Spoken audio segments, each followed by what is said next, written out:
ஒரு லூப் வந்து இப்ப எக்ஸிக்யூட் ஆயிட்டு இருக்கு அப்படின்னா, அதோட நார்மல் எக்ஸிகியூஷன சேஞ்ச் பண்றதுக்கு சம் லூப் கண்ட்ரோல் ஸ்டேட்மெண்ட்ஸ் வந்து சி புரோகிராமிங்ல அவைலபிளா இருக்கு. இந்த லூப் கண்ட்ரோல் ஸ்டேட்மெண்ட்ஸ் தான் unconditional branching statements. C supports the following branching statements. ஒன்னு வந்து பிரேக் ஸ்டேட்மெண்ட். இந்த பிரேக் ஸ்டேட்மெண்ட் என்ன பண்ணும் அப்படின்னா, it breaks the loop statement. அதாவது பாடி ஆஃப் தி லூப்ப வந்து ஒரு பர்ட்டிகுலர் கண்டிஷன்ல நம்ம ஸ்டாப் பண்ணணும் அப்படின்னா, இந்த பிரேக் ஸ்டேட்மெண்ட் குடுத்து லூப்ப டெர்மினேட் பண்ணிக்கலாம். Then continuous statement, it skips the body of the loop and continue. So continueங்கிற ஸ்டேட்மெண்ட் கொடுக்கும்போது ஒரு பர்ட்டிகுலர் கண்டிஷன்ல நம்ம கண்டினியூ கொடுத்தோம் அப்படின்னா, அதோட remaining body of the loop statements வந்து எக்ஸிக்யூட் ஆகாது. தென் நெக்ஸ்ட் ஐட்ரேஷன்ல போய் கண்டினியூ பண்ணும்.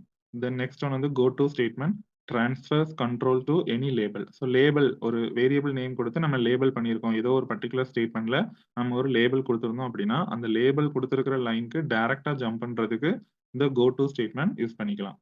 தென் ரிட்டர்ன் ஸ்டேட்மெண்ட். இப்ப நான் ஃபங்ஷன் அப்படிங்கிற ஒரு கான்செப்ட் வரும்போது, ஒரு ஃபங்ஷனுக்குள்ள நான் ஏதாவது ஒரு வேல்யூவ கால்குலேட் பண்றேன் அப்படின்னா, அந்த கால்குலேட் பண்ண வேல்யூவ ஃபங்ஷன் கால் பண்ண இடத்துக்கு குடுக்குறதுக்கு இந்த ரிட்டர்ன் ஸ்டேட்மெண்ட் வந்து யூஸ் பண்ணிக்கலாம். Break statement. It is a loop control statement which is used to terminate the loop or switch statement. நம்ம இப்போ ஒரு லூப் எக்ஸிக்யூட் பண்ணிட்டு இருக்கோம் அப்படின்னா, அந்த பாடி ஆஃப் த லூப்ப ஒரு பர்ட்டிகுலர் கண்டிஷன்ல நான் ஸ்டாப் பண்ணணும்போது இந்த பிரேக் ஸ்டேட்மெண்ட் யூஸ் பண்ணிக்கலாம். தென் ஸ்விட்ச் ஸ்டேட்மெண்ட்லயும் நம்ம பிரேக் ஸ்டேட்மெண்ட் வந்து குடுத்திருப்போம். ஒவ்வொரு case பிளாக்கோட எண்ட்லயும். It terminates the loop or switch statement and transfers execution to the statement immediately following the loop or switch. ஒரு லூப் ஆர் ஸ்விட்ச் ஸ்டேட்மெண்ட் எக்ஸிக்யூட் ஆயிட்டு இருக்கும்போது, ஒரு பர்ட்டிகுலர் கண்டிஷன்ல அந்த எக்ஸிகியூஷன டெர்மினேட் பண்ணிட்டு, தென் அந்த லூப்ப விட்டு வெளிய வந்து, அதுக்கப்புறமா இருக்கிற அந்த ஃபர்ஸ்ட் ஸ்டேட்மெண்ட்ட எக்ஸிக்யூட் பண்ணிரும். இப்படிதான் பிரேக் ஸ்டேட்மெண்ட் வந்து வொர்க் ஆகும். தென் இதோட சின்டாக்ஸ் பார்த்தீங்கன்னா, பிரேக்ன்னு டைப் பண்ணிட்டு ஒரு செமிகோலன். இவ்வளவுதான் இதோட சின்டாக்ஸ். தென் நெக்ஸ்ட் வந்து continues statement. It is also a loop control statement. It is opposite to that of break statement. Break statement வந்து லூப்ப அப்படியே டெர்மினேட் பண்ணி வெளிய வந்துரும். பட் கன்டினியூஸ் ஸ்டேட்மெண்ட் என்ன பண்ணும் அப்படின்னா, it execute the next iteration of the loop. Current ஐட்ரேஷன மட்டும் ஸ்கிப் பண்ணிட்டு, நெக்ஸ்ட் ஐட்ரேஷன்ல போய் மறுபடியும் கன்டினியூ பண்ணிரும். இதுதான் கன்டினியூஸ் ஸ்டேட்மெண்ட். இதோட சின்டாக்ஸ் பார்த்தீங்கன்னா, கன்டினியூன்னு டைப் பண்ணிட்டு ஒரு செமிகோலன் குடுத்தா போதும். The continuous statement is used to skip the rest of the code inside the loop for the current iteration only. ஒரு லூப் எக்ஸிக்யூட் ஆயிட்டு இருக்கும்போது, அதோட கரண்ட் ஐட்ரேஷன மட்டும் நம்ம ஸ்கிப் பண்ணணும் அப்படின்னா, கன்டினியூஸ் ஸ்டேட்மெண்ட் குடுக்கலாம். ஸோ கன்டினியூங்கிற அந்த ஸ்டேட்மெண்ட் எக்ஸிக்யூட் ஆகும்போது, ரிமைனிங் இருக்கிற பாடி ஆஃப் த லூப்ப ஸ்கிப் பண்ணிட்டு, அகைன் பிகினிங் ஆஃப் த லூப்ல இருந்து எக்ஸிக்யூட் பண்ணும். It is used to transfer the control to the beginning of the loop. Current iteration skip பண்ணிட்டு beginning of the loopல இருந்து again execute பண்ணும். இதுதான் continuous statement. Then next வந்து go to statement. It transfers the control to the specified labeled statement. இப்போ ஒரு ஸ்டேட்மெண்ட்ல ஒரு particular label அங்க இருக்கு அப்படின்னா, அந்த லேபிள் கொடுத்திருக்கிற ஸ்டேட்மெண்ட்டுக்கு கண்ட்ரோலை ட்ரான்ஸ்ஃபர் பண்றதுக்கு தான் இந்த go to statement யூஸ் பண்ணணும். So it provides an unconditional jump from the go to a labeled statement in the same function. ஒரு ஸ்டேட்மெண்ட்டுக்கு நான் இப்போ ஒரு லேபிள் குடுத்து வச்சிருக்கேன் அப்படின்னா, அந்த லேபிள்டு ஸ்டேட்மெண்ட்டுக்கு நம்ம ஜம்ப் பண்றதுக்கு இந்த கோ டு ஸ்டேட்மெண்ட்ட நம்ம யூஸ் பண்ணிக்கலாம். The specified statement is identified by a symbolic name, any identifier. எந்த ஸ்டேட்மெண்ட்ல நம்ம லேபிள் குடுத்திருக்கோங்கிறத எப்படி ஐடென்டிஃபை பண்ணலாம் அப்படின்னா, ஒரு ஐடென்டிஃபையர் குடுத்திருக்கோம். தென் அதுக்கு பக்கத்துல ஒரு கோலன் குடுத்திருக்கோம்.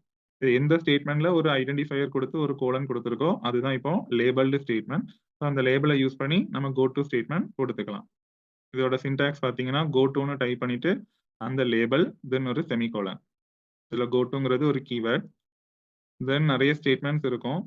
இப்போ ஒரு பர்ட்டிகுலர் லேபிள்டு ஸ்டேட்மெண்ட் இருக்கும். அதுல அந்த லேபிள் குடுத்திருக்கோம் ஐடென்டிஃபையர், தென் ஒரு கோலன். ஸோ எந்த ஸ்டேட்மெண்ட்டுக்கு முன்னாடி இப்ப அந்த லேபிள் குடுத்திருக்கோமோ, அந்த ஸ்டேட்மெண்ட்டுக்கு நம்ம டைரக்ட்டா என்ன பண்ணிக்கலாம்னா, ஜம்ப் பண்ணிக்கலாம் using this go to statement. And last one return statement. ப்ரோகிராம்ல நம்ம ஒரு ஃபங்ஷன் யூஸ் பண்றோம் அப்படின்னா, அந்த ஃபங்ஷன எக்ஸிக்யூட் பண்ணி அதுல ஒரு வேல்யூ நம்ம கால்குலேட் பண்ணி வச்சிருப்போம். இப்ப அந்த எக்ஸிகியூஷன எண்ட் பண்றதுக்கு கால்குலேட் பண்ண அந்த வேல்யூவ நம்ம இப்போ ரிட்டர்ன் பண்ணிக்கலாம். Using this return statement. அந்த ஃபங்ஷன நம்ம எங்க கால் பண்ணியிருக்கோமோ, அந்த இடத்துக்கு வேல்யூவ வந்து ரிட்டர்ன் பண்ணிக்கலாம். இத நம்ம ஃபங்ஷன்ங்கிற கான்செப்ட்ல டீடைலா படிக்கலாம். The return statement may or may not return a value depending upon the return type of the function. So இப்ப நம்ம ஒரு ஃபங்ஷன் யூஸ் பண்றோம். அதுல இருக்கிற அந்த ரிட்டர்ன் டைப்ப பொறுத்து இந்த ரிட்டர்ன் ஸ்டேட்மெண்ட் வேல்யூவ ரிட்டர்ன் பண்ணவும் செய்யலாம், பண்ணாமயும் இருக்கலாம். ஃபார் எக்ஸாம்பிள் இப்ப நம்ம மெயின் ஃபங்ஷன் யூஸ் பண்ணும்போது void அப்படிங்கிற எம்ப்டி டேட்டா டைப் யூஸ் பண்ணுவோம். அப்போ void யூஸ் பண்ணோம் அப்படின்னா எம்ப்டிங்கிறதுனால எந்த வேல்யூமே அதுல ரிட்டர்ன் ஆகாது. For example int returns an integer value, void returns nothing. void வந்து எம்ப்டி எதையுமே ரிட்டர்ன் பண்ணாது. இன்ட் யூஸ் பண்ணோம் அப்படின்னா ஒரு இன்டிஜர் வேல்யூவை அந்த ஃபங்க்ஷன் வந்து ரிட்டர்ன் பண்ணும். In C, we can only return a single value from the function.